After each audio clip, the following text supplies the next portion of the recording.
usando a demonstração do Gauss, mas na prova do Gauss tinha um buraco enorme, né?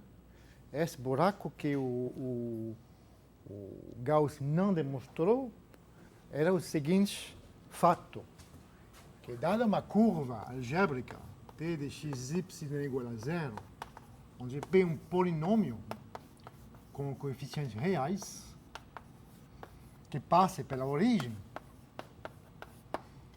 segundo o Gauss, localmente, na vizinhança da origem, tem que ter um número par de curvas saindo.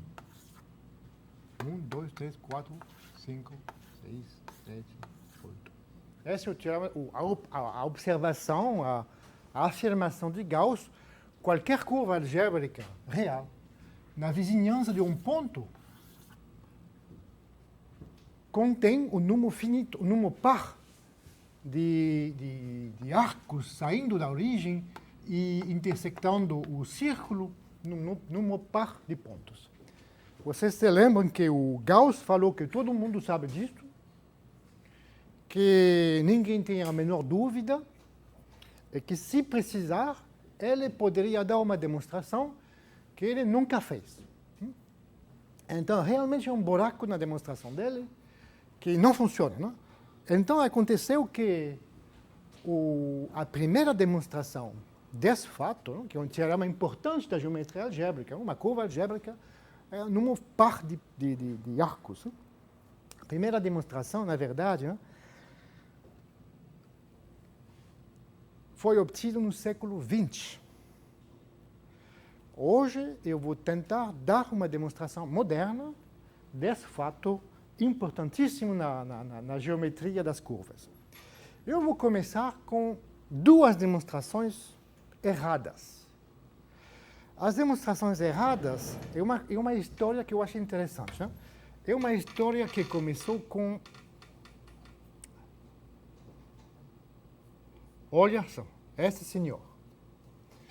Esse senhor é um francês, dá para ver com o terno da Académie Française. Chama-se Serret.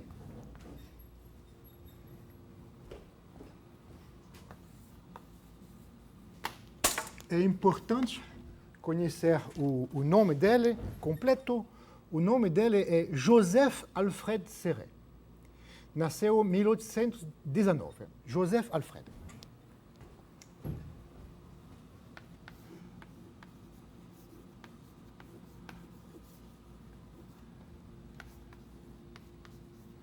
Aconteceu o seguinte, que esse senhor, um cara muito famoso, né?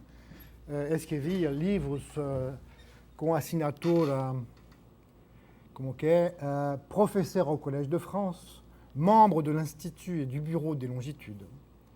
Aconteceu que ele escreveu um artigo propondo uma demonstração desse fato e esta demonstração estava completamente furada, totalmente errada.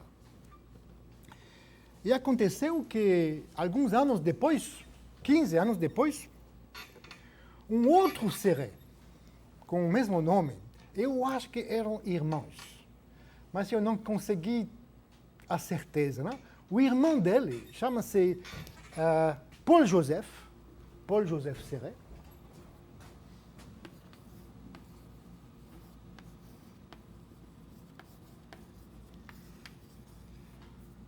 Que nasceu em 1827, muito menos famoso, um professor do secundário, né? Ensinava no Collège Sainte-Barbe, em Paris. Esse fulano, esse senhor, escreveu um outro artigo na mesma revista que o Joseph Serret, na mesma revista, demonstrando que o paper do irmão dele estava errado. E propondo outra demonstração. Vamos ver que ele tinha razão, que a demonstração do Joseph Alfred estava errada, mas vamos ver que também a demonstração do Joseph Serret também estava errada. Um pouco menos errada, mas também estava errada. Então, nenhum dos dois conseguiu a demonstração da afirmação do Gauss, que tem um par de arcos saindo de um ponto. Então, vamos olhar o que o Joseph Serret fez. Na verdade, né, o Joseph Serret, ele não estava interessado por isso, porque, na verdade, ele achava que era óbvio. Eu acho que não é óbvio, né? Por exemplo, 3 curvas assim, por que não é algébrico? Bom. Então, o Joseph Serret, no artigo dele, ele queria demonstrar uma afirmação de Newton. A afirmação é a seguinte: você tem uma curva algébrica e você vai supor que esta curva tem, como que chama? Assímptote? Assímptota. Tem uma reta assímptota à curva. Que significa que a curva aqui está se aproximando da reta, assim, né? Então, Newton falou, sem demonstração, que cada vez que isso acontece, que a curva é assíntota a uma reta, tem que ser também assíntota do outro lado. A curva, sendo assíntota aqui, tem que ser também assíntota do outro lado. Assintótica. A cada curva assintótica a uma reta, de um lado, também tem que ser assintótica do outro lado. Essa é uma afirmação de Newton sem demonstração. Também a afirmação de Euler, mesma demonstração, mesma não demonstração.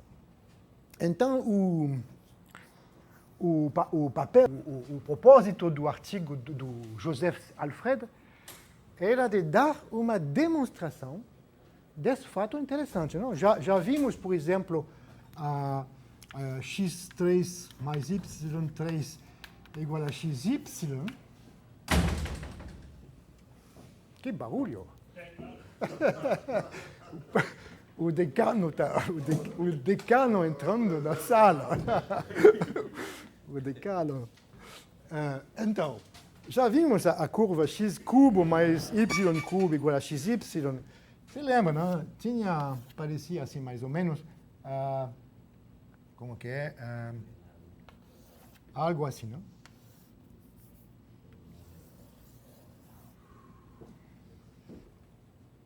Desculpa. Tem uma reta assim, total, dos dois lados. Então, o artigo do Joseph Alfred é muito simples, são 4 páginas. Né? Faz o seguinte: bom, essa reta aqui, assintótica, escolhendo as coordenadas, eu sempre posso supor que essa reta, na verdade, é y igual a 0. Só uma rotação de eixos.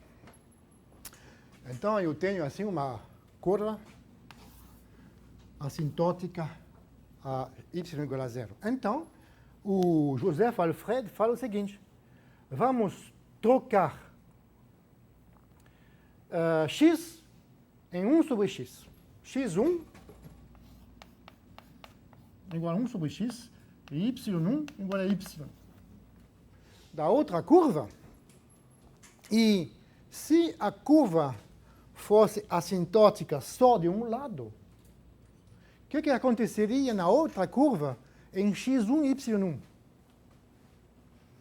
Essa aqui no xy, xy. Então, no caso de x1, y1, seria assim.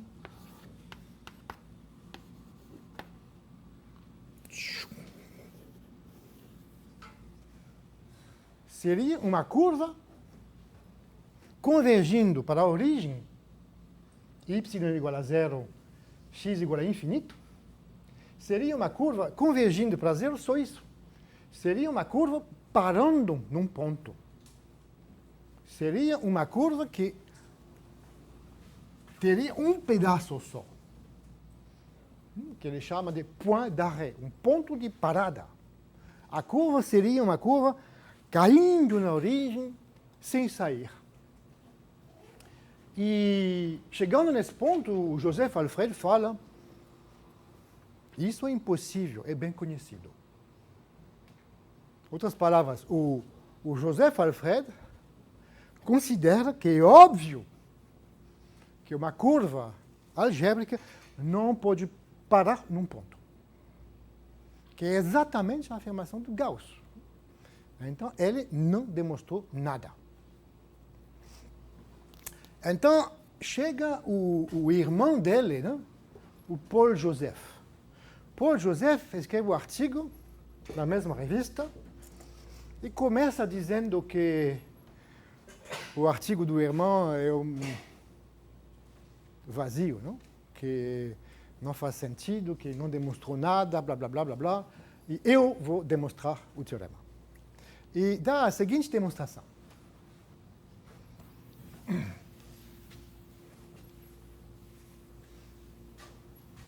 O Paul Joseph diz que temos que mostrar que esse tipo de comportamento não acontece. Então ele vai fazer uma parametrização de um círculo aqui. Como que a gente faz para ter uma parametrização de um círculo pequeno com centro na origem? Deixou bem conhecido como? Cosseno. Não gosto, porque eu quero ficar dentro do mundo algébrico. Cosseno, não gosto. Todo mundo conhece? 2t sobre 1 mais t2, 1 menos t2. Vou fazer assim, vou fazer um desenho.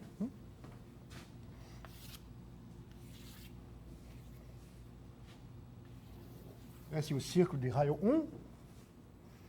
Esse é o ponto menos 1. E eu vou considerar a reta de inclinação t. Passando por esse ponto, essa reta de inclinação t, passando por esse ponto, vai interceptar, vai cortar o círculo em algum outro ponto. Então, qual é esse outro ponto? A reta é y igual a t vezes x menos 1. É isso, não? E vai interceptar o círculo x2 mais y2 igual a 1. Como que é? X mais 1. Tem razão? E eu tenho que... Qual é a interseção desse círculo com esta reta? São 2 pontos. Um deles já conheço. O ponto menos 1. O outro estou procurando. Vai dar uma equação do segundo grau, tal que uma solução já conheço. Então, essa equação do segundo grau, na verdade, é uma equação de primeiro grau. Então, eu posso calcular. E o resultado todo mundo conhece, né? O resultado é 2t, 1 mais t2, 1 menos t2, 1 mais t2. Concorda, né? Essa aqui quadrado mais esta quadrado dá 1. Isso é a parametrização do círculo unitário por um parâmetro t. T sendo um elemento de R, união infinita. Agora, eu quero um círculo pequeno de raio epsilon. Então, eu vou só colocar aqui epsilon. Então, a ideia do Paul Joseph é muito simples. Nós vamos substituir na nossa equação p de xy.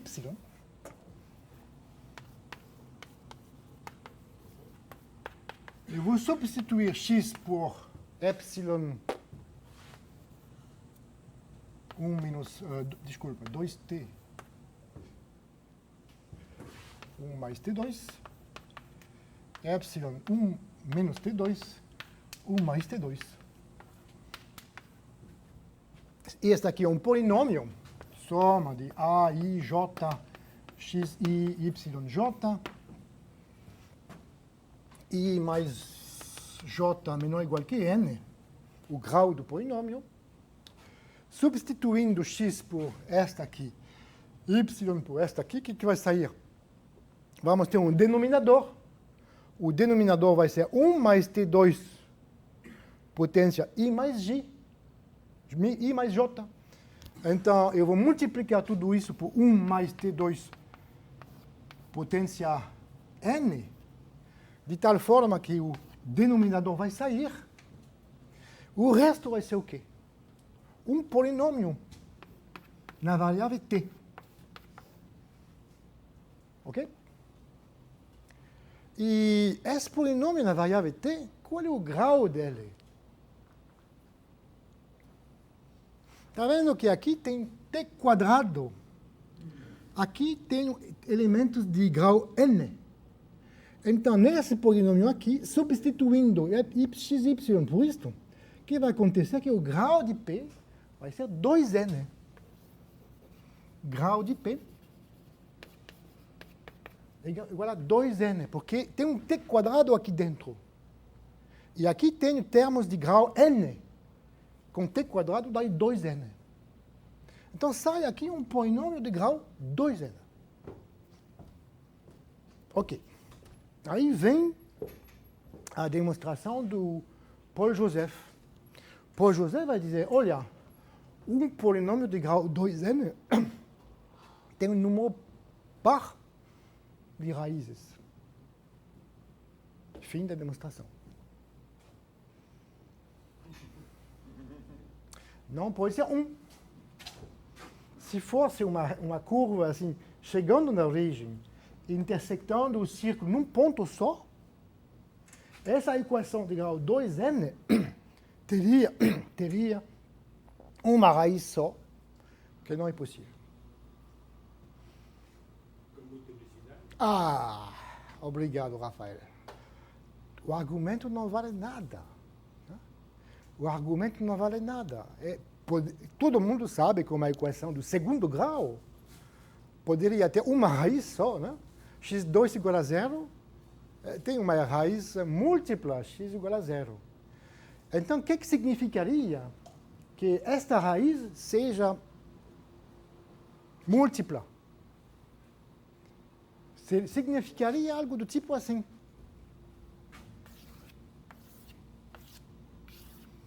Seria uma curva algébrica, chegando na origem e voltando usando exatamente o mesmo caminho. Quem sabe?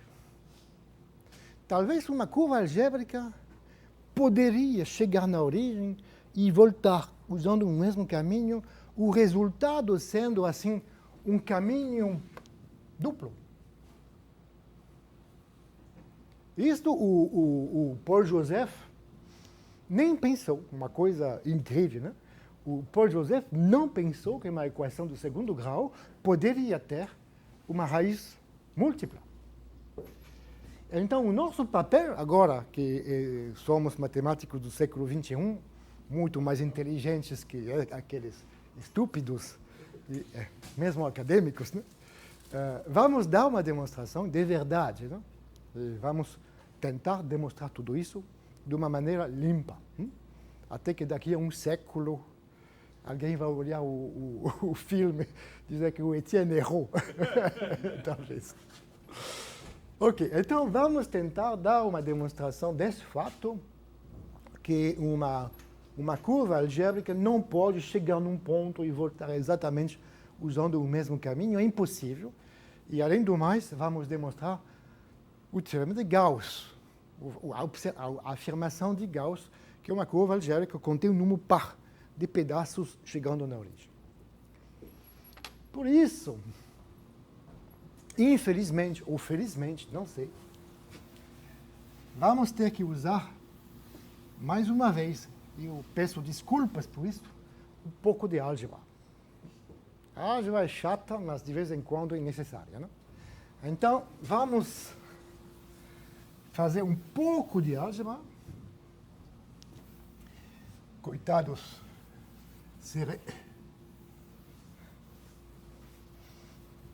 Na França, o nome Serré é bastante conhecido. Como que chama aqui no Brasil?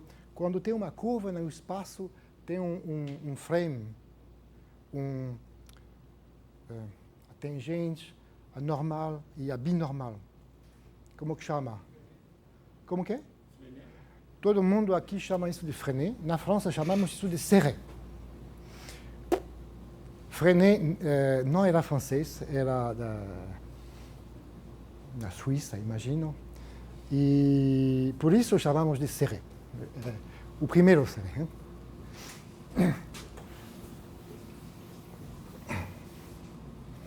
Agora, eu estou me gozando bom, na verdade, o primeiro Serré que eu apaguei era um matemático sério, não? Ele escreveu um livro muito importante, um livro de álgebra, que, na verdade, foi o primeiro livro na história, foi o primeiro textbook de teoria de Galois. A primeira vez que alguém escreveu a teoria de Galois de uma maneira completa, com demonstrações, exemplos, um textbook, foi o livro de Serré. Por isso, como que é? Que ano escreveu isso? Escreveu isto... 1849, cours d'algèbre, em 2 volumes. Eu tenho a edição original em casa. Quantos anos depois da morte do Galois? Galois morreu em 1830, não? E ele entendeu? Quem? Serré? Entendeu? Não, é um livro bom. Quase que poderia ser usado hoje para um curso de mestrado, por exemplo. Um livro muito bom, com exemplos, fala de corpos finitos, grupos solúveis. É um livro bom. Ok. Então... Fazer um favor à humanidade, já que tem o faz um scan dele e bota na sua página. eu acho que o scan já existe. E tem um site, chama-se Gallica. Gallica. Esse é o site da... Como que é? Não, é um site oficial. Não, tem um site muito oficial. É o site oficial da Bibliothèque Nationale de France. Neste site tem um monte de livros antigos e que você pode baixar de uma maneira legal. Se você quer baixar livros de maneira ilegal, o site que eu recomendo. Insista nisso se você quiser. Se você quiser, não, eu ouvi falar que algum site chamado assim dizem que contém livros, mas eu não sei. Você conhece? Não tem ideia. Nenhum dos dois. Não. Essa aqui é... Gallica. Gallica é um site oficial, mas qualquer... Mas a lei na França não é como a lei na Espanha. 80 anos depois fica tudo liberado. Mas aqui, neste site, eu ouvi falar que alguns livros recentes... Por exemplo, vou dar um exemplo. Eu escrevi um livro em francês. Saiu em francês e foi traduzido em inglês. E antes de eu ver o livro em inglês, antes de eu saber que a tradução inglesa estava pronta, antes de saber isto, alguém me falou alguém viu que era possível baixar o meu livro lá. É muito rápido. Deve ter. Mas esse livro seu em inglês tem a mesma coisa que o livro que você escreveu agora? Não, outra coisa. Não, isso não tem nada a ver. Não tem. Sua de que você não. Assim, Nada. Algum dia eu vou dar uma olhada nesse site. Não sei. Talvez. Ok. Então, vamos fazer um pouco de álgebra. Eu vou escrever 2 teoremas. Um de álgebra, um pouco de topologia. Vamos demonstrar os teoremas depois. Primeiro teorema é o seguinte.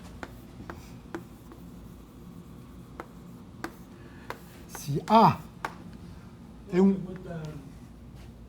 Você sempre fala um teorema. Por que você não fala um resultado e escreve teorema? Por quê?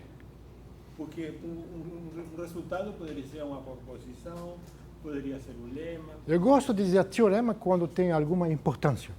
Então, já a declaração de teorema... Quando falo teorema, quer dizer, eu acho que é uma coisa que é importante. Lema é outra coisa. Mas é um resultado. É um resultado.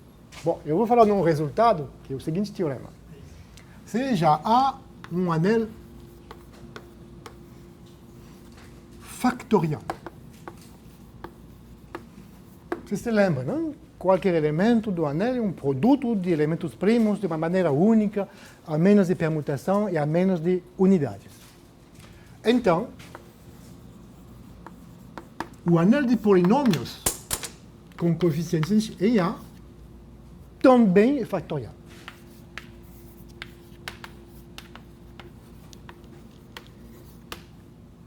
Indo de um anel até o anel de polinômios, preserva a propriedade de ser factorial. Vamos demonstrar isso depois. Adivinha quem demonstrou isto?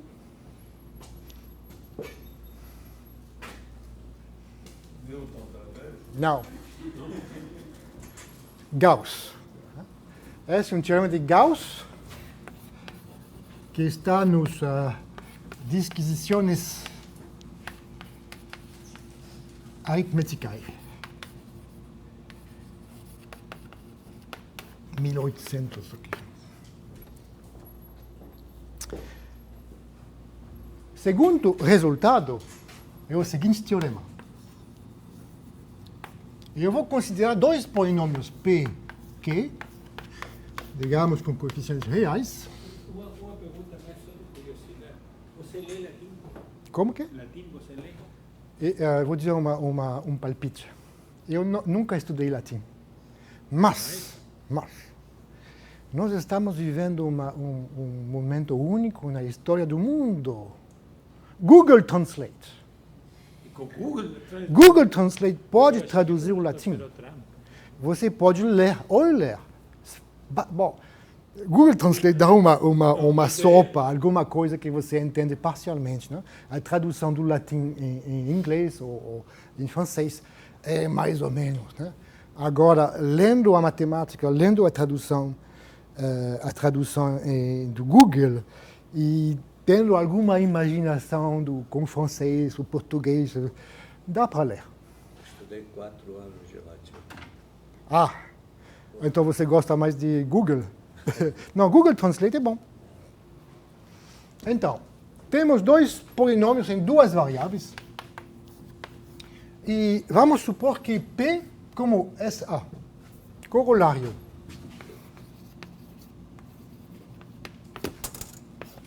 Os polinômios em duas variáveis é um anel factorial.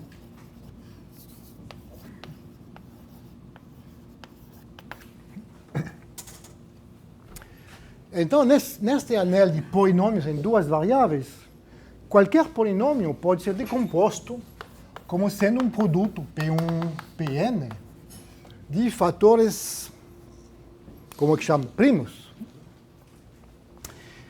Então, eu vou supor que P é primo. Em geral, a gente não fala primo, mas irreducível. Vamos supor que P é dois L's? Irredutível. Assim? É isso? Vamos supor que P é irredutível e que é qualquer coisa.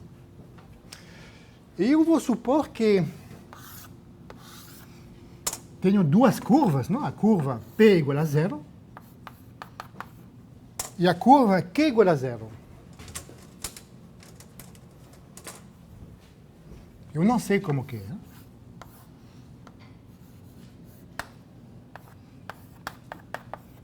Eu vou supor que numa vizinhança de origem tem um número infinito de interseções.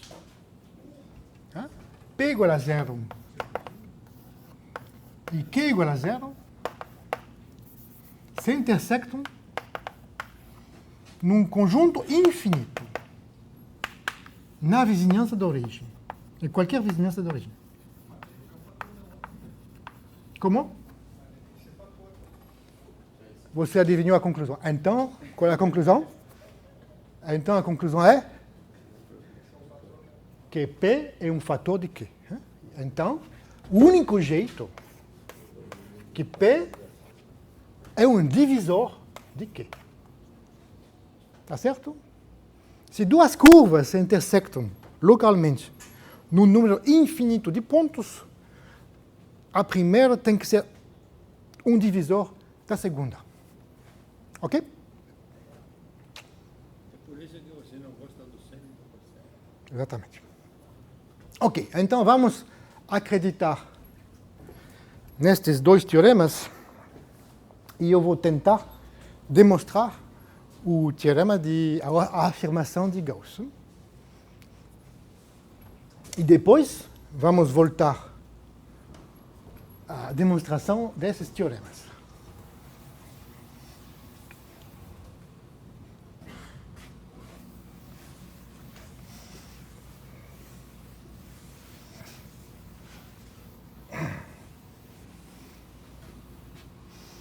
Bom, mais uma vez eu vou ter que pedir desculpas, porque eu vou precisar mais uma vez de álgebra. Eu vou precisar de uma ferramenta chamada de resultante.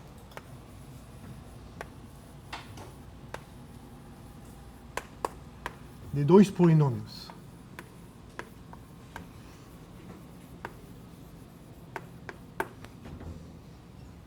Digamos A de x.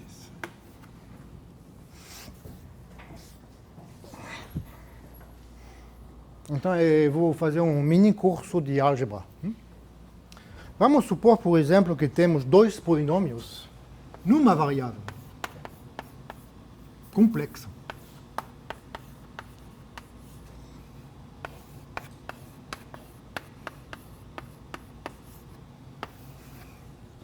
Então, cada um dos polinômios tem algumas raízes complexas. O primeiro tem algumas raízes e o segundo tem algumas raízes.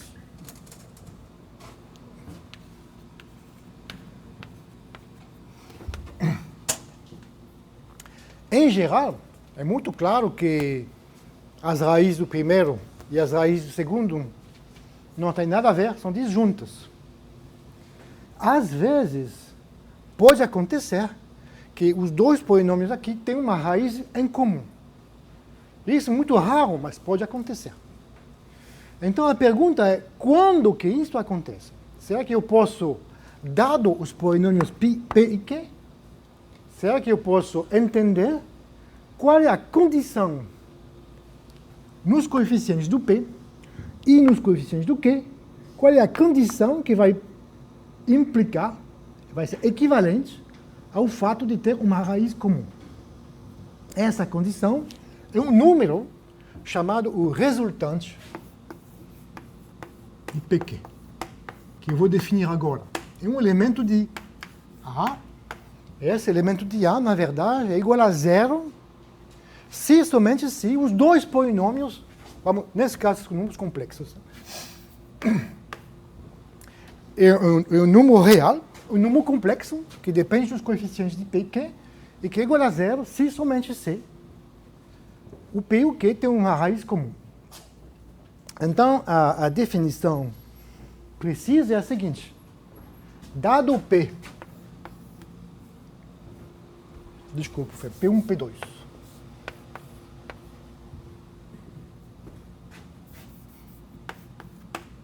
P1 de grau D1, P2 de grau D2. Nós vamos construir uma aplicação linear da seguinte forma. Essa é uma aplicação que vai começar com os polinômios em x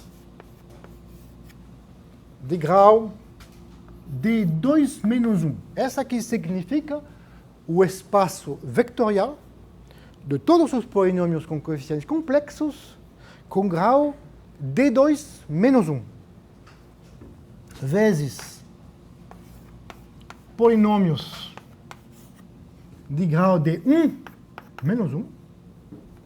E essa aplicação linear vai cair nos polinômios em x de grau D1 mais D2 menos 1. A definição é bastante simples, não? O Q1,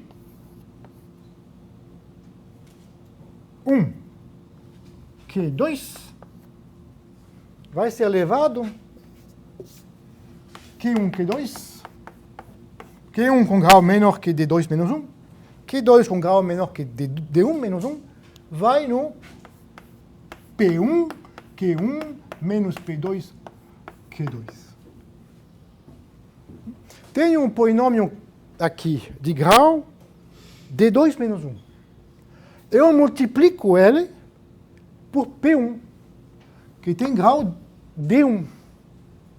Então, o resultado é um polinômio de grau D1 mais D2 menos 1.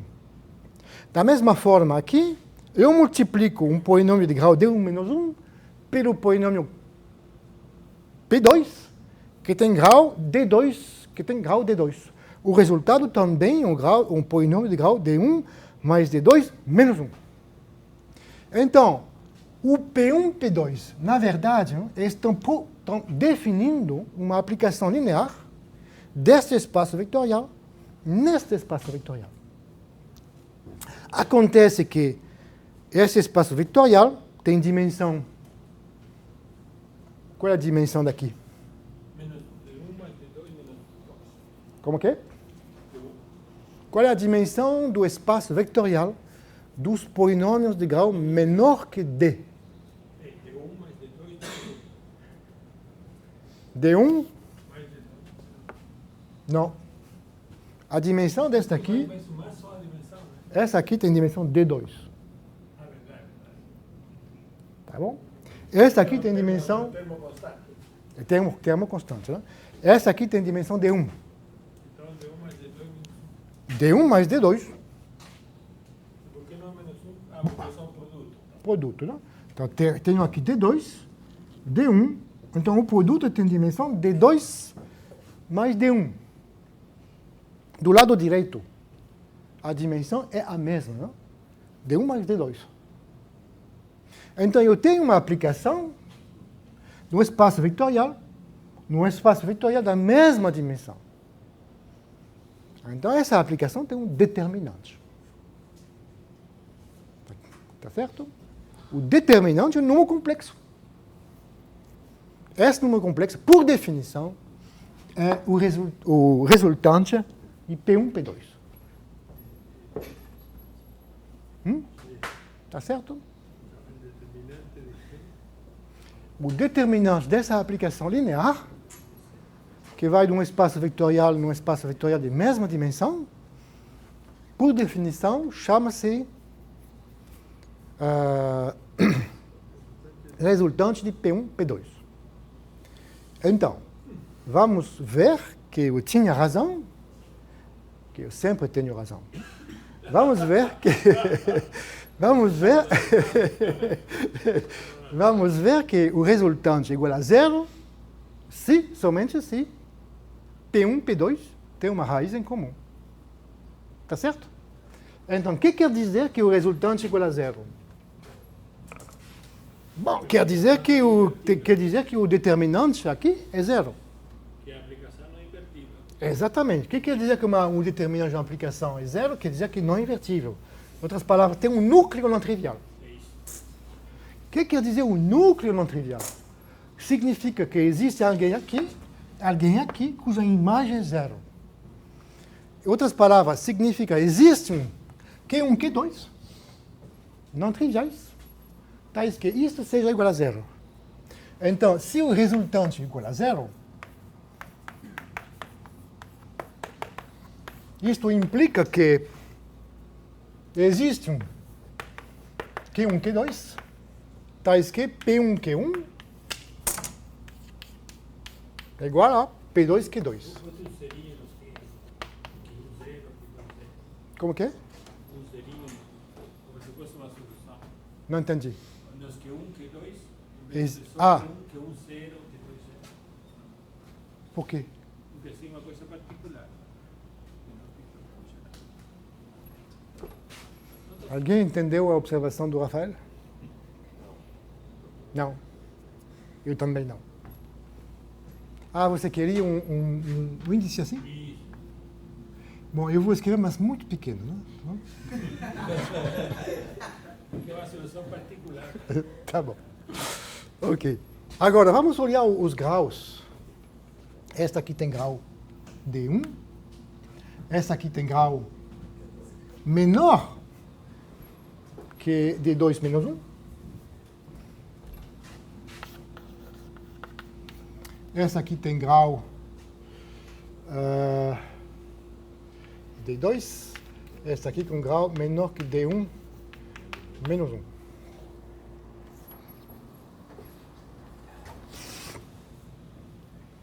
Agora, sabemos que é um anel factorial. Qualquer polinômio, na verdade, pode ser escrito como sendo x menos a1, x menos a2, x menos a p1,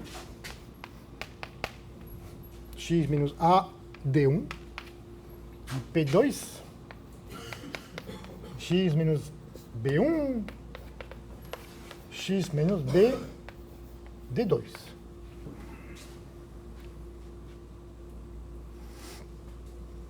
Agora vocês têm que me ajudar, porque deve ser óbvio, né? Que se não tivesse raiz comum entre P1 e P2, essa igualdade seria impossível. Ah, é certo. Se não tivesse raiz comum entre P1 e P2, significaria que P1 e P2 seriam, como que chama, primos entre si. Então teríamos que P1 divide o P2 Q2, P1 primo com P2 implica que P1 divide Q2. Eu usei o chamado lema de... Quem demonstrou isto? Não?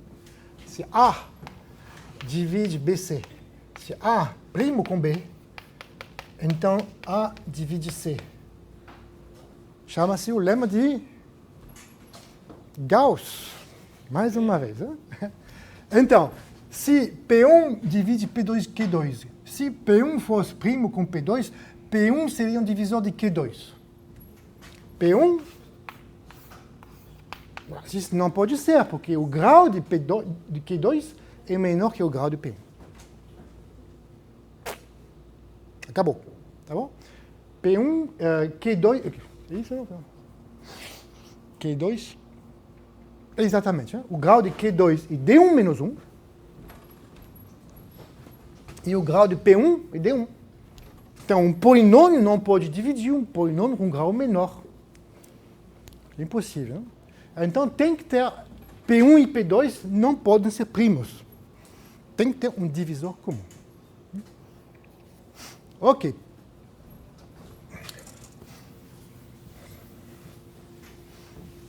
Eu preciso também de uma outra observação.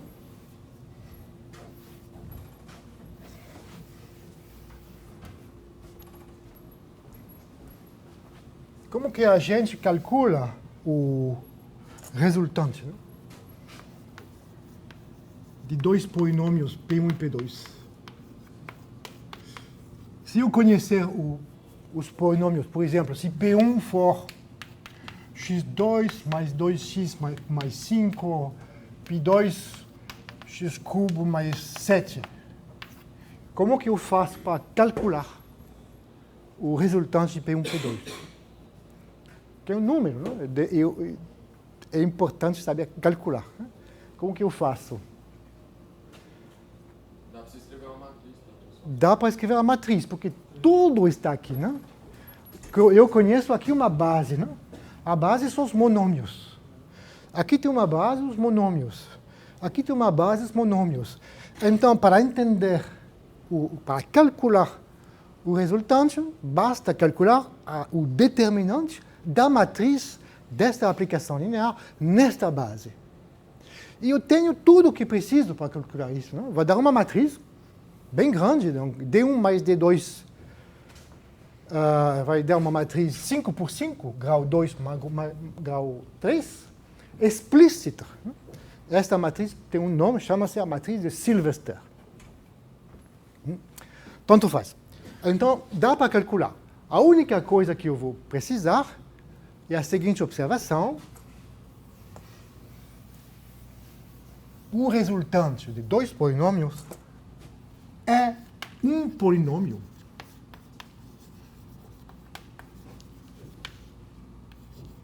nos coeficientes de P1 e P2. P1 e P2 têm coeficientes. Esses coeficientes são elementos do anel. E estou dizendo simplesmente que o resultante de dois polinômios, na verdade, é um polinômio nos coeficientes dos polinômios. Só isso.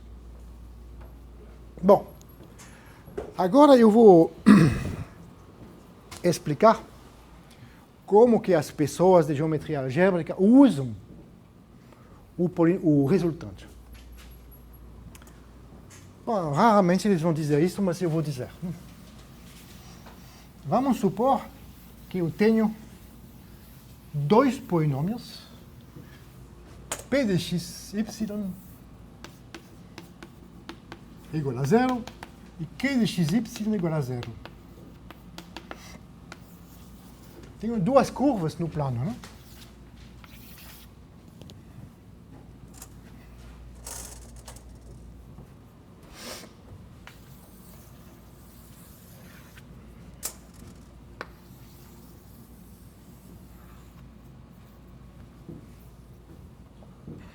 Uma das coisas importantes em geometria algébrica é de entender a interseção das duas curvas.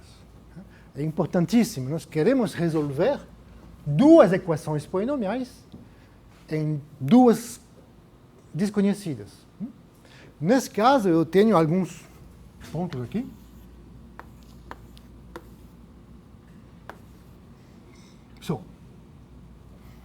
A interseção das duas curvas. Como que eu faço, na prática, para calcular a interseção de duas curvas de grau 5 e 17? Como que eu vou fazer na prática? Então, eu vou precisar de entender as coordenadas dos pontos de interseção. Então, eu queria saber os valores de x aqui. Nesse caso, 1, 2, 3, 4, 5 pontos de interseção. Falta um? Ah, falta um.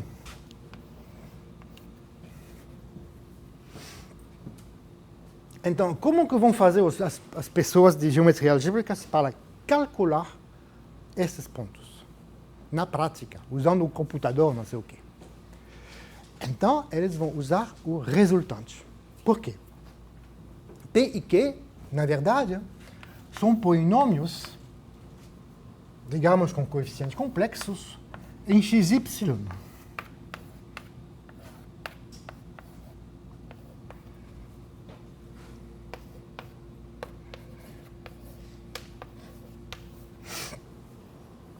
Vamos fazer como o Newton fazia.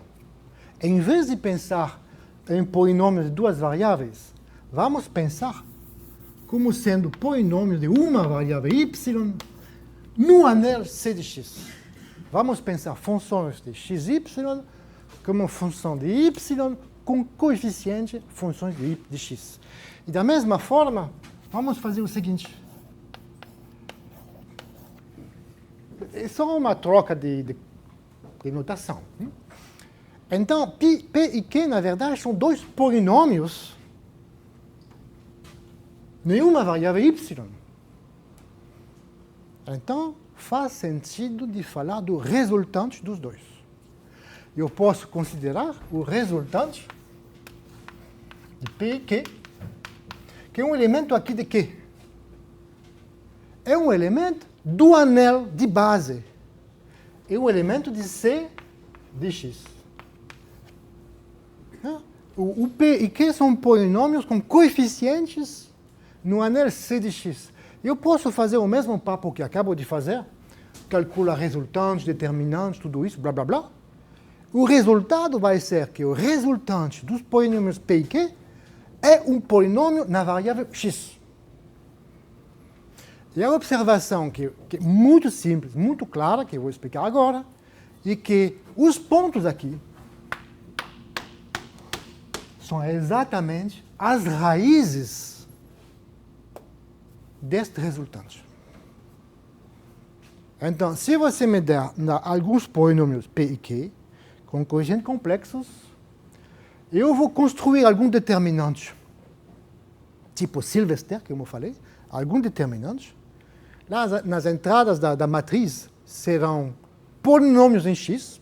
Eu vou calcular o determinante, vai sair o resultante, e as raízes deste resultante são exatamente os pontos que estou procurando, os pontos de interseção das duas curvas.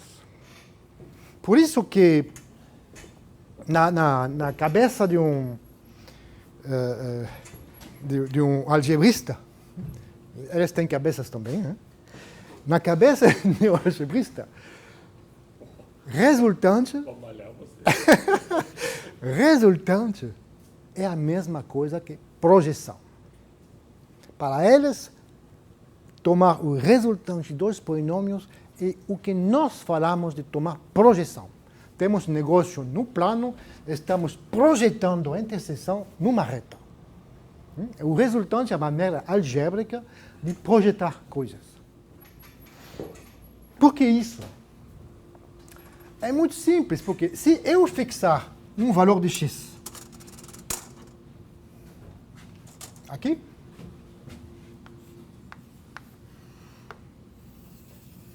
nessa vertical, se eu olhar a curva P de xy igual a zero, P de Q de xy igual a zero, fixando x,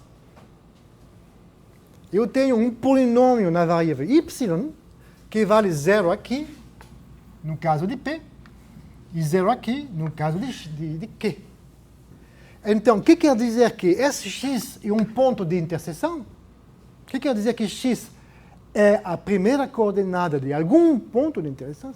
Significa simplesmente que os dois polinômios P e Q, fixando x, têm uma raiz comum em y. Tá certo? Um ponto x é um ponto de interseção se somente se os dois polinômios na variável y que vou obter fixando x nesse valor, esses dois polinômios têm uma raiz comum, o ponto de interseção. Então, dizer que um ponto x é a primeira coordenada de algum ponto de interseção é nada mais que dizer que o resultante é igual a zero. Não escrevi isso, não? Algum lugar? Exatamente. Então, os pontos de interseção que estava procurando são nada mais que as raízes do resultante. Certo? Ok. Ok, agora.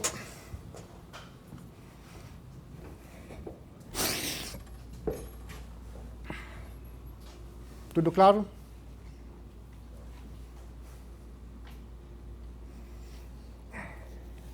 Uma pílula de álgebra, né?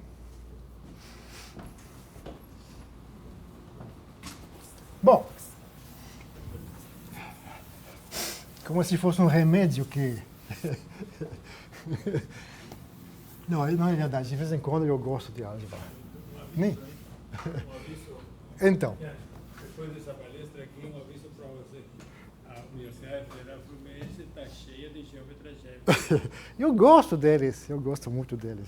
Só que eu não gosto muito da maneira não gosto da linguagem deles. Eu gosto do conteúdo. Bom. Então, eu vou demonstrar o resultado que eu falei. E vou lembrar. Teorema P irredutível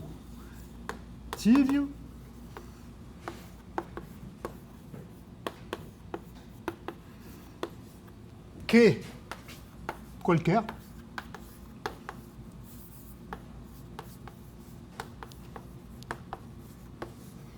eu vou supor que a curva P igual a zero e a curva Q igual a zero se intersectam num número infinito de pontos na vizinhança de zero. Então, a conclusão era que P é um divisor de Q. Agora vai sair imediatamente usando o resultante. Por quê?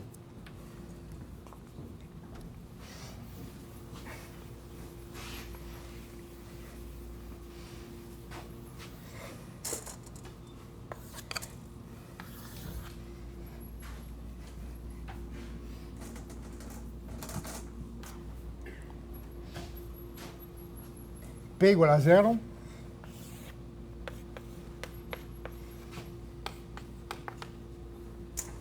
E o Q igual a zero, talvez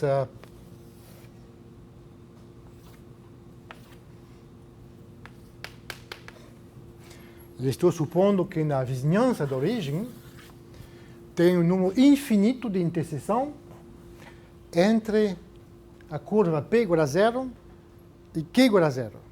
Então, eu tenho aqui um número infinito de x, que são pontos de interseção. O que quer dizer? Eu acabo de dizer que o resultante de P, Q, visto como sendo um polinômio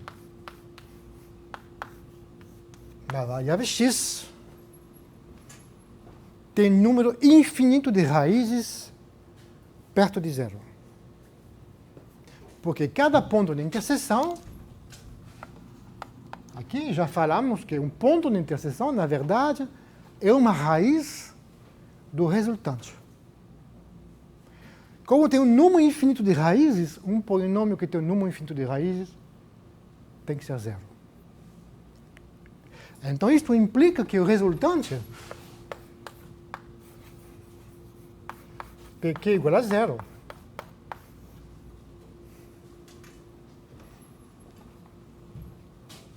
E implica que existem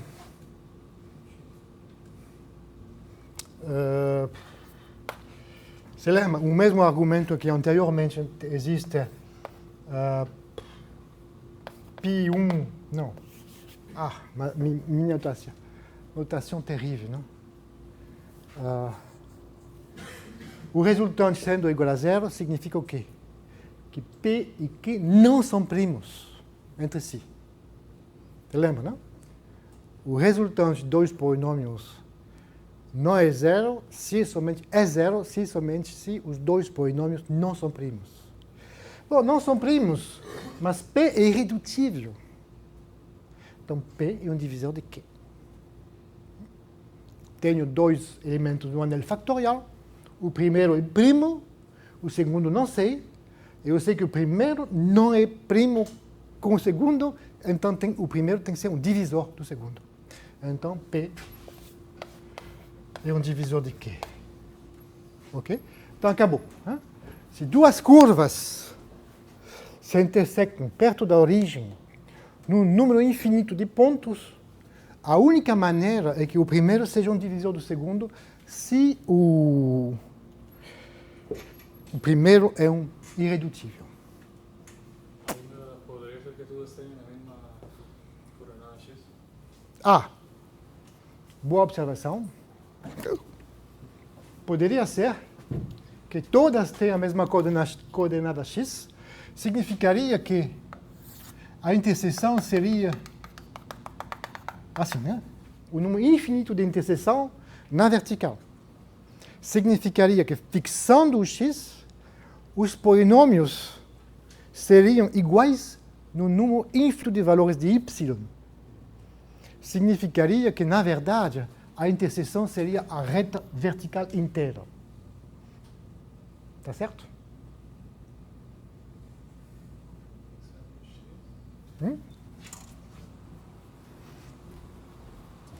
Vou responder a sua pergunta. Né? Você está dizendo, talvez, um valor de x tem um número infinito de valores de y. É isso que você está dizendo, não? Se for o caso, o que queria dizer? Que, fixando x0, p de x0 y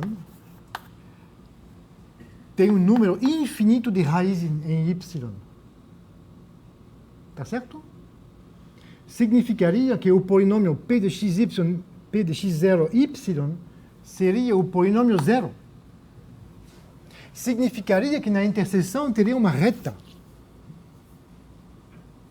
Como isso acontece em qualquer vizinhança de origem, eu teria uma reta em todas as vizinhanças de origem. O único jeito que a reta vertical seja contida no p igual a zero. Significaria que o p igual a zero contém x igual a zero. Significa que p é divisível por x. E p é primo, significa que p igual a x. Acabou. Bom, agora vamos demonstrar, enfim, a afirmação de Gauss. Né? Afirmação de Gauss, que um ponto de uma curva algébrica tem um número par de coisas saindo.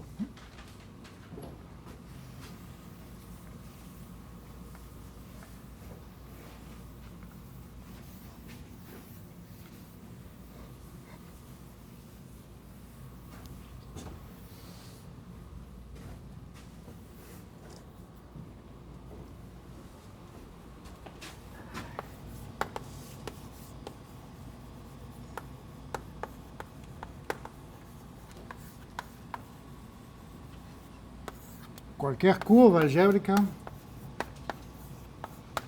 na vizinhança de um ponto intersecta um círculo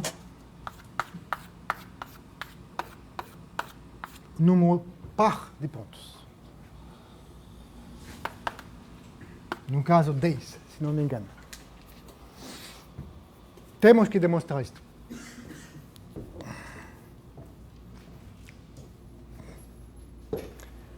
Bom, o primeiro passo é que vamos usar o fato que o anel dos polinômios é factorial.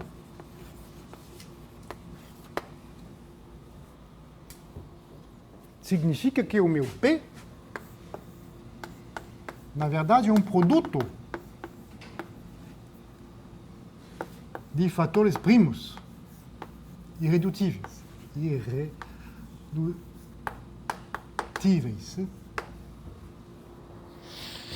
Pode ter multiplicidade, não? Pode ser K1, Kn. Agora, eu quero entender o comportamento da curva P igual a zero. Bom, P igual a zero, na verdade, a união dos PIs igual a zero. Então, se eu quiser mostrar a afirmação de Gauss, é bom começar com um caso particular em que P é irredutível. Então, vamos supor primeiro, suponhamos P' irredutível. Essa hipótese. Aí depois, supondo que temos entendido o caso particular P irredutível, vamos ver se podemos usar o nosso entendimento do P igual a zero para entender a união deles. Não? Aí vamos supor P irredutível. E eu vou mostrar que é verdade, tem um número par de pontos. Como vamos demonstrar isto? Vamos usar a demonstração do Paul Joseph. Vamos voltar ao nosso amigo Paul Joseph, que Paul Joseph, se lembra, não? Paul Joseph falou, eu vou fazer uma parametrização do círculo com 2t1 mais t2 e 1 mais t2, 1 menos t2, 1 mais t2, epsilon, vou considerar p isto. Ele falava, olha, isso vai dar um polinômio de grau par. E ele falou, um polinômio de grau par tem um número par de raízes, acabou. A demonstração não funcionava, porque esse polinômio de grau par talvez poderia ter raízes múltiplas. Vamos mostrar, agora que temos todas as ferramentas do resultante de tudo isto, vamos mostrar que ele tinha razão. Só que ele não deu a demonstração, mas ele tinha razão, essa equação não tem raiz múltipla. Vamos mostrar que não é possível que uma curva algébrica chegue num ponto e volta seguindo exatamente o mesmo caminho. Isso não existe. Vamos demonstrar isso. O que queria dizer? Que essa equação tem uma raiz múltipla. Por exemplo, significaria, por exemplo, seria o seguinte. Como já falamos, não? A curva algébrica chega aqui e volta no mesmo caminho, de tal forma que, na verdade, passou aqui duas vezes, uma na ida, uma na volta. Então, no círculo, a interseção com o círculo seria uma raiz dupla, porque intersecta duas vezes. Olha, se isso acontecer, também a interseção com uma reta vertical seria uma interseção múltipla, com a mesma multiplicidade. Né? A interseção com o círculo sendo dupla, a interseção com a vertical também seria dupla. O que queria dizer isto?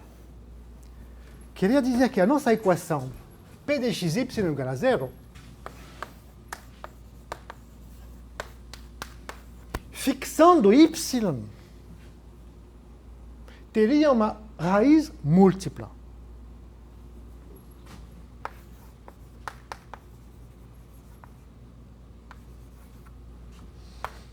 Tem uma raiz múltipla. Uma raiz x múltipla. Então, eu tenho que mostrar que não é possível, não? Um polinômio P de xy igual a zero, cortando com uma vertical, não pode ter raiz múltipla. Por quê? Você não fixou o x? Para todo x pequeno. Você agora fixando Desculpa, fixando y, fixando x, uma vertical, né? Fixando x, em outras palavras, olhando numa vertical, talvez o Rafael goste de x0, não? Fixando x0, na vertical, a equação P de x0 y igual a zero teria uma raiz múltipla na desconhecida y.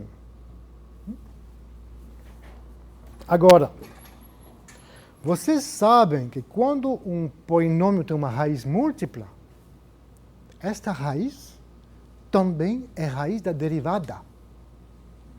Certo?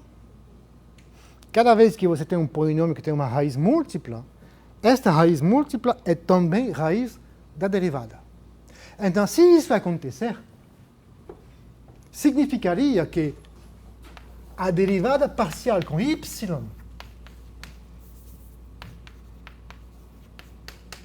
que também é outra curva, teria um número infinito de pontos em comum com P. Todos os pontos aqui, que são raízes múltiplas, são também raízes dessa equação.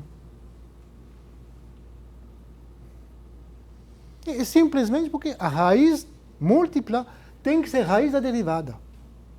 Então, se fosse possível que uma curva algébrica seja múltipla nas verticais, esta multiplicidade da raiz vertical implicaria que estas duas curvas algébricas, P igual a zero e dp de y igual a zero, teriam um número infinito de interseções.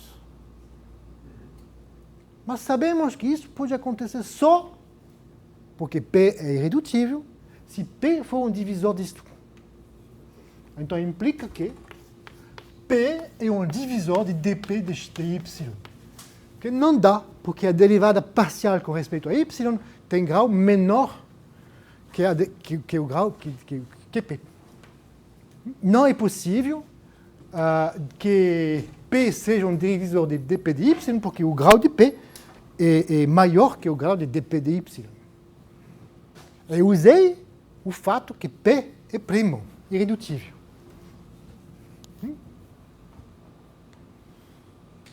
Ok? Bom, agora, então, acabamos de demonstrar que o argumento do Paul Joseph estava muito bom, pelo menos com a hipótese que o polinômio P é um polinômio irredutível. Se o polinômio P for irredutível, o argumento do Paul Joseph, perfeito. Só faltava um pedacinho daquela coisa, não? Que não pode ser múltiplo, porque se fosse múltiplo, significaria que P é um divisor da derivada dele, que é impossível. Então vamos dizer, Paul Joseph estava certo. Bom, isto demonstra a afirmação de Gauss no caso irredutível. Falta algo. Falta o caso não irredutível.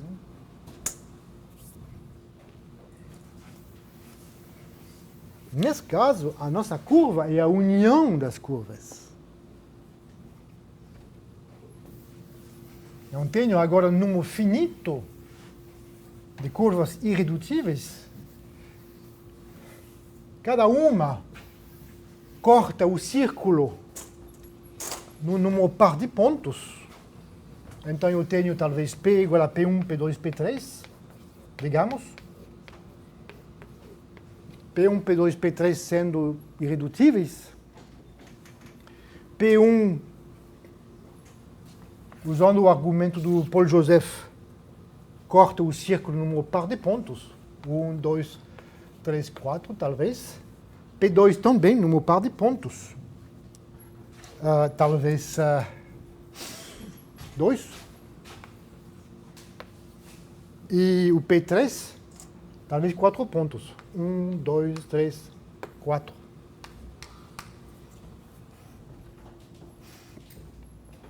Agora, a afirmação do Gauss seria trivial se esses pontos fossem disjuntos.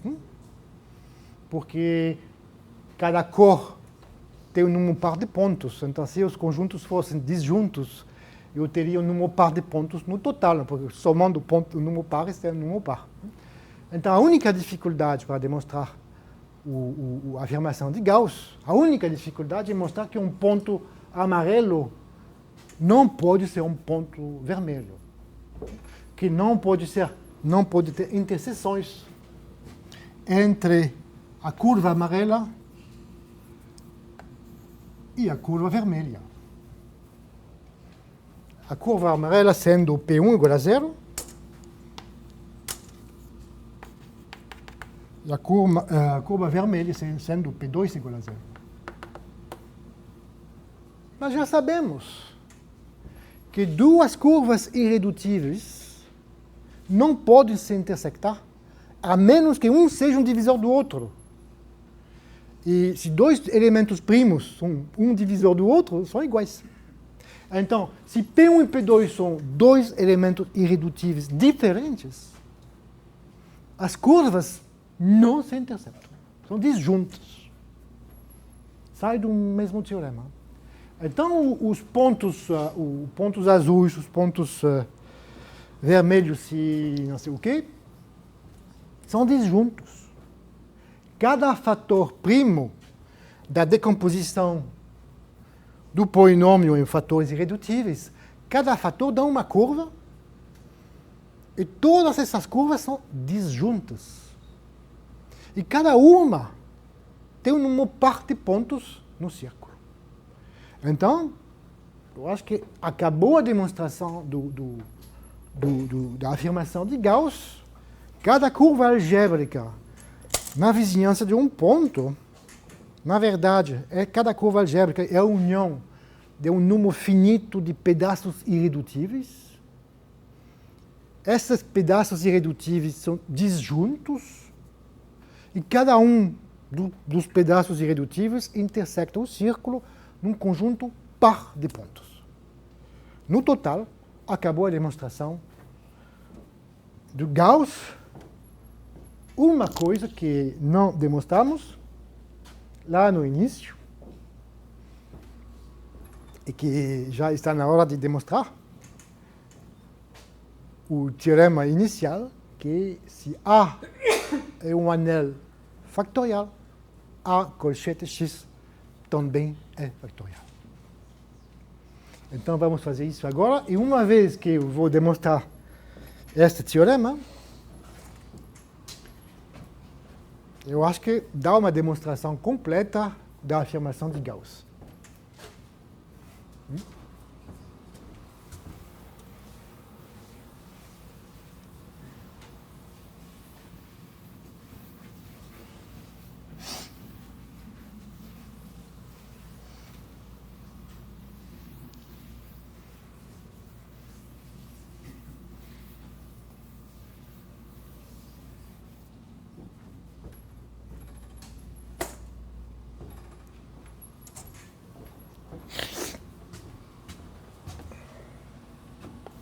A, o anel factorial.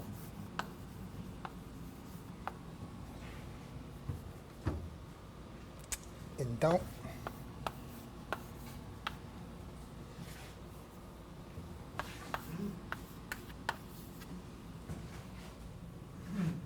Isso valendo no 100, não é? Eu vi vocês tomando 100. Z é o anel factorial. Ué? Como? Ué. R é um corpo. R é um corpo. R. É isso que você pergunta? R é o conjunto dos números reais, é um corpo, não é? Como anel, todos os elementos não zero são inversíveis. Então, é factorial de uma maneira trivial. X, X, que depois X.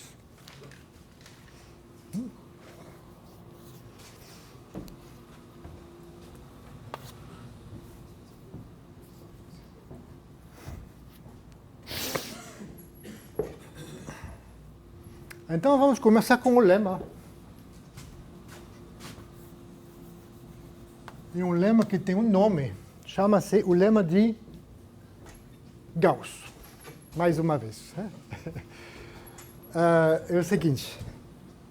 Um polinômio P de x igual a 0 mais a1 x mais an xn é chamado um polinômio primitivo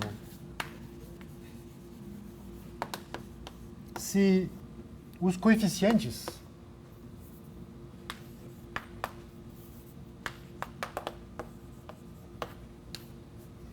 como que diz, são primos entre si. Fala-se assim? Primos entre si. Não tem fator comum. São primos entre si.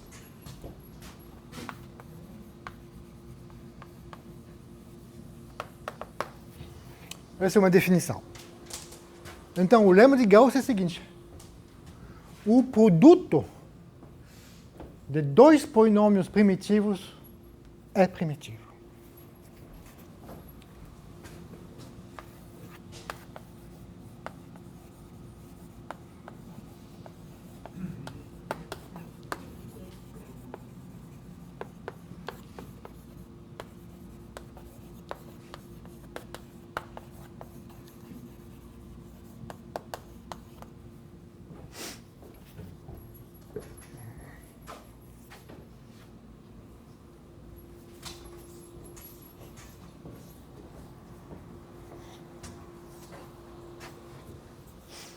Bom, vamos acreditar nesse lema um minuto.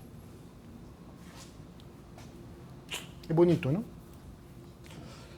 E eu vou reformular o mesmo lema de uma outra maneira. Dado um polinômio P a 0 em xn, vamos chamar de conteúdo de P é o, como que chama? O maior divisor comum dos coeficientes. Chama-se assim, maior divisor comum? Como que é? Máximo. Máximo com? Máximo. É o máximo divisor comum de A1 a 0 a n. Por exemplo, se o polinômio for primitivo, é 1. Então, o lema aqui, na verdade, vai implicar o seguinte: o conteúdo de um produto é o produto dos conteúdos.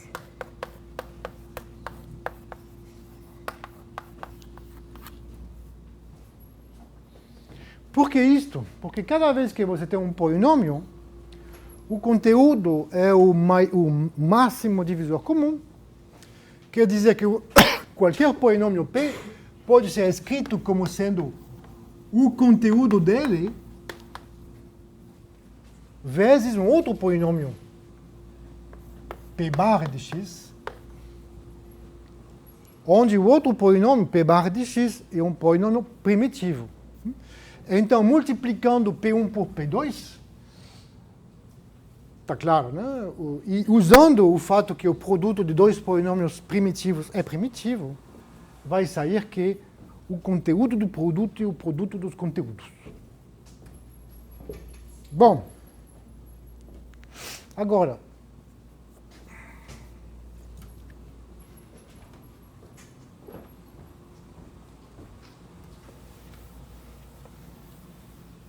eu quero mostrar que A colchete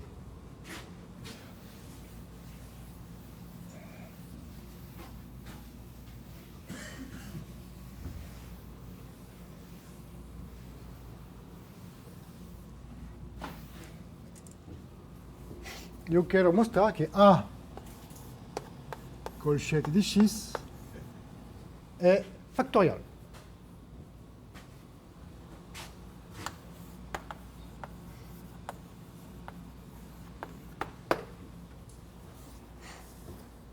E a hipótese é que A é factorial.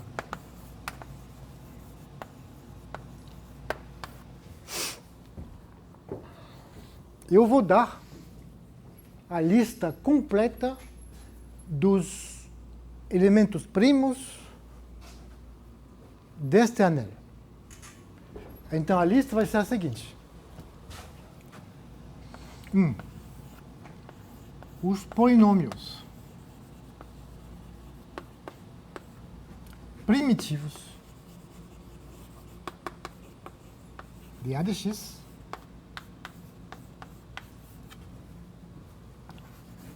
que são irredutíveis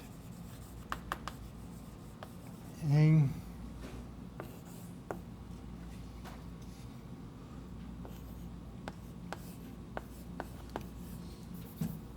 vou explicar daqui a pouco, né? E 2, os polinômios constantes que não dependem de x, que são irredutíveis em A. Olha, vocês sabem que cada vez que tem um anel sem divisor de zero, é sempre possível construir um corpo, não? O corpo de frações do anel. Cada anel A produz um corpo, A barra. Z dá Q. A construção do corpo, começando com o anel, é simplesmente construir um corpo no qual todos os elementos de A são inversíveis. Por exemplo, então, qualquer polinômio com coeficientes no A pode ser também pensado como um polinômio com coeficientes no corpo A barra.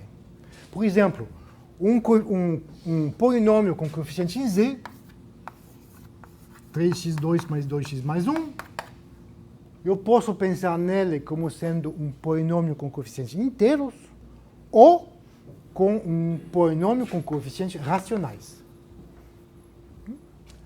A coisa boa com coeficientes no corpo é que sabemos que um polinômio com coeficientes no corpo é um polinômio euclidiano, que tem a divisão euclidiana, tem uma estrutura muito simples, é um anel principal. O anel K de x é um anel euclidiano principal, tudo. O anel A de x pode ser muito mais complicado, como, por exemplo, Z colchete x. Então, aqui estou dizendo que no anel A de x, estou dando aqui a lista completa de todos os elementos todos os elementos irredutíveis deste anel. Estou dizendo, tem dois tipos de anéis de polinômios irredutíveis. Os polinômios primitivos, que são irredutíveis quando vistos no corpo, e os elementos constantes, que são irredutíveis. Por exemplo, vamos olhar com o coeficiente Z. Por exemplo, o x, este polinômio, o coeficiente Z, claramente não é irredutível em Z colchete x. Por quê? Ele não é irredutível porque é igual a 3 vezes alguém. Esse polinômio não é irredutível porque ele não é primitivo. Todos os coeficientes são divisíveis por 3. Agora, esta aqui.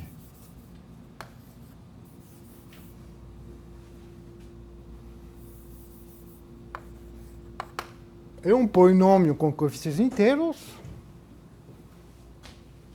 Esse polinômio é primitivo, não? Porque os coeficientes 2, 1 não tem fator comum. E estou dizendo que este polinômio aqui é irredutível em Por quê? Por que esse polinômio não pode ser o produto de dois polinômios?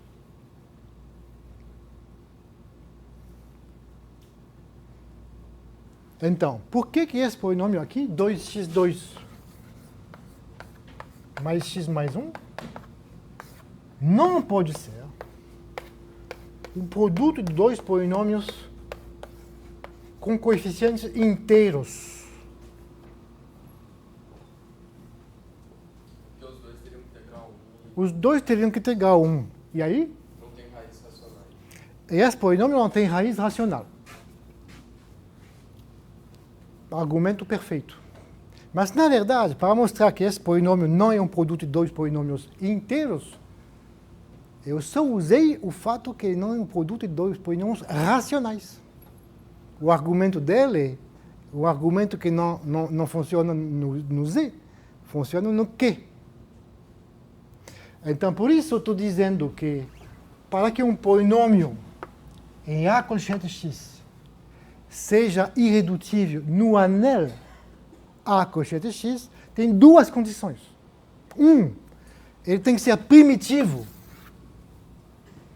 Porque qualquer coisa, se não fosse primitivo, não tem jeito, não? Tem um fator comum. E 2, ele tem que ser irredutível no corpo A barra de x. Só isso, não? E claro que os polinômios constantes, para ser irredutíveis, é necessário o suficiente que sejam irredutíveis no anel. Bom, então, o que temos que mostrar? Temos que mostrar que qualquer polinômio de A coeficiente x pode ser escrito como um produto de um dos dois, de fatores assim ou assim, e de uma maneira única. Por exemplo, como vamos fazer com Z coeficiente x? Eu tenho um polinômio com coeficientes inteiros. Talvez complicado. O que diz o teorema aqui? O teorema diz o seguinte: qualquer polinômio P de x com coeficientes inteiros, na verdade é um produto P1, Pn de x, onde os Pi de x ou são constantes, primos,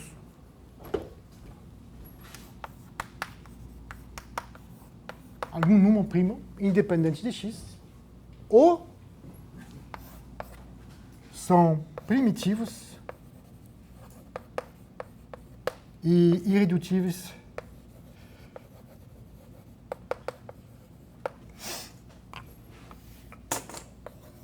em Q de x.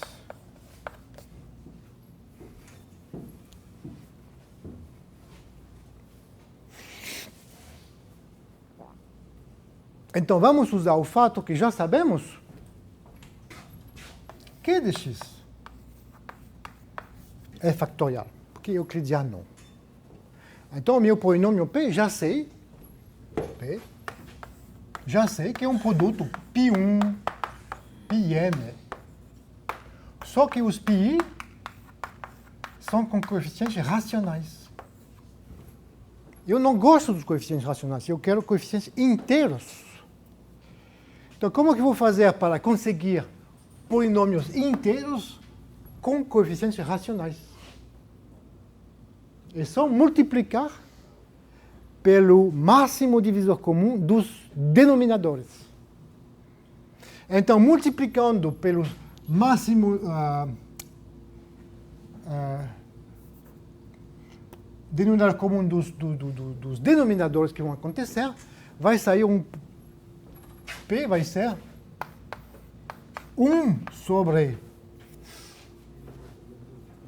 algum inteiro, O mínimo comum múltiplo dos denominadores. o mínimo, O múltiplo. o mínimo comum múltiplo.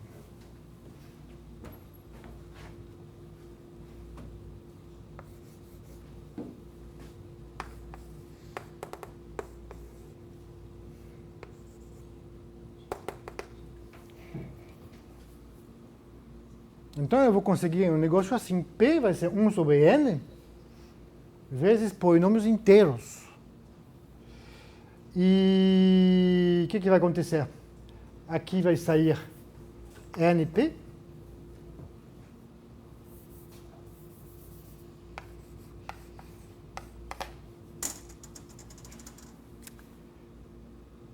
Os polinômios P1, P1, Pn são primitivos, portanto o produto deles é primitivo, mas todos os coeficientes de NP são divisíveis por n, n igual a 1, acabou. Então usei várias vezes o lema de Gauss.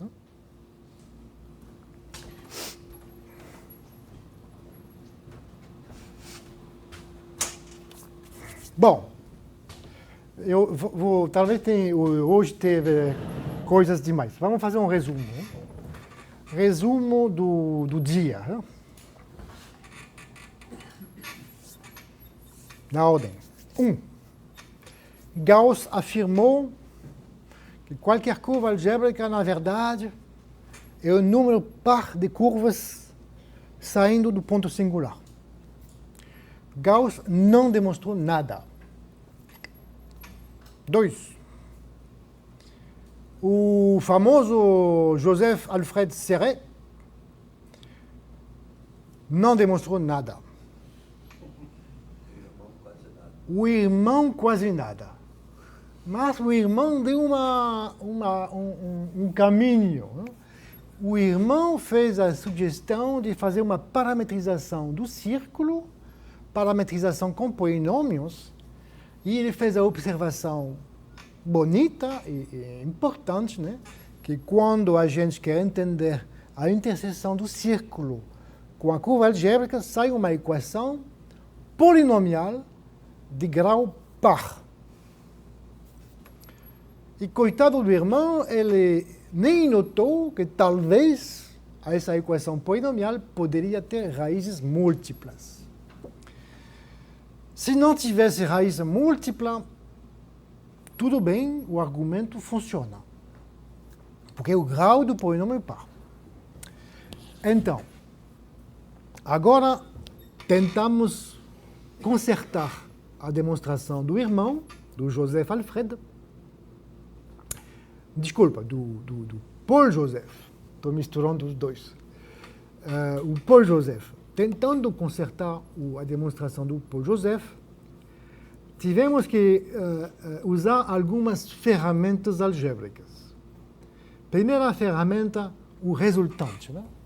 O resultante de dois polinômios é um polinômio nos coeficientes do polinômio, que tem a propriedade que dois polinômios são primos entre si, se somente se o resultante não é zero. Foi útil entender que o resultante, na verdade, é uma maneira de calcular a interseção de duas curvas. O resultante é a maneira algébrica de entender a interseção de duas curvas, ou com mais detalhes, a projeção da interseção no eixo horizontal. Usando o resultante, foi possível entender que se duas curvas algébricas têm um número infinito de interseção,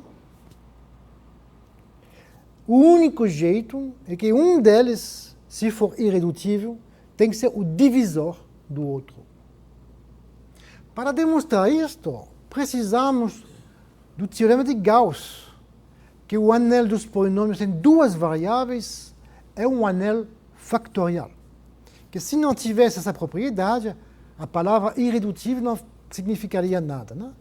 Então, por isso, precisamos primeiro de demonstrar que um anel A colchete X é factorial se A é factorial. Sabendo que o anel dos polinômios em duas variáveis é factorial, podemos mostrar que a interseção de duas curvas é finita, a menos que um seja um divisor do outro. Tudo bem. Então, foi possível acabar com a demonstração do Paul Joseph, estava perfeita. A única dificuldade era mostrar que é impossível ter multiplicidade naquele círculo do Paul Joseph. E a observação bastante simples, conhecendo o resultante, é que se tivesse multiplicidade na interseção, significaria que a derivada parcial da P com respeito a y teria interseção com a P. E P derivada parcial com P, com y, não podem se interceptar, porque derivada parcial tem grau menor. Isso dá uma resposta, dá uma demonstração boa para o argumento do Paul Joseph, no caso em que P é um irredutível. No caso geral, P não é irredutível, então o P é um produto de fatores irredutíveis, cada um dá uma curva, e o mesmo argumento mostrou que as curvas dos fatores irredutíveis são disjuntas. Finalmente, tomando todos os pedaços juntos, vocês conseguem um número par de pontos, número par de pedaços, cada um contendo um número par de pontos, que no total dá pedaços disjuntos, cada pedaço contendo um número par de pontos, o total dá um conjunto par. Essa é a demonstração de quem? Eu não sei. Não sei quem demonstrou isto. Eu acho que nas obras completas do Gauss, nos comentários que tem aqui na biblioteca, né, tem a tese do Gauss, que eu comentei a vez passada, tem a descrição do que fizemos na aula passada, da demonstração do Gauss, e chegando nesse ponto, todo mundo entendeu que tinha um buraco, né, que aquela afirmação do número par precisava de uma demonstração. Né? E um matemático russo chamado Ostrovsky, 1920, ele decidiu escrever um artigo, 40 páginas, que está dentro das obras completas do Gauss, depois da tese dele, como comentário à tese do Gauss, essas 40 páginas do Gauss, do Ostrovsky, essas 40 páginas são a aula de hoje.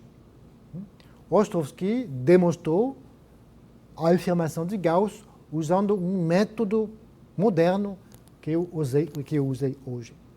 Então, a aula passada é a tese do Gauss, a aula de hoje é o comentário da tese do Gauss pelo Ostrovsky. Tá bom? Ok. Então, a próxima vez vamos começar falando de séries convergentes ou divergentes. Até agora nós fizemos muitas contas usando o polígono de Newton, séries formais, que na verdade uma série formal é formal, né? Não tem significado. Né? Uma série formal é interessante quando converge, né? Quando é convergente. Então, vamos tentar entender se o algoritmo de Newton, além de produzir séries formais, quem sabe, talvez vai produzir séries convergentes, que é a coisa interessante. Isso vai ser amanhã. Obrigado. Agora me explica aqui.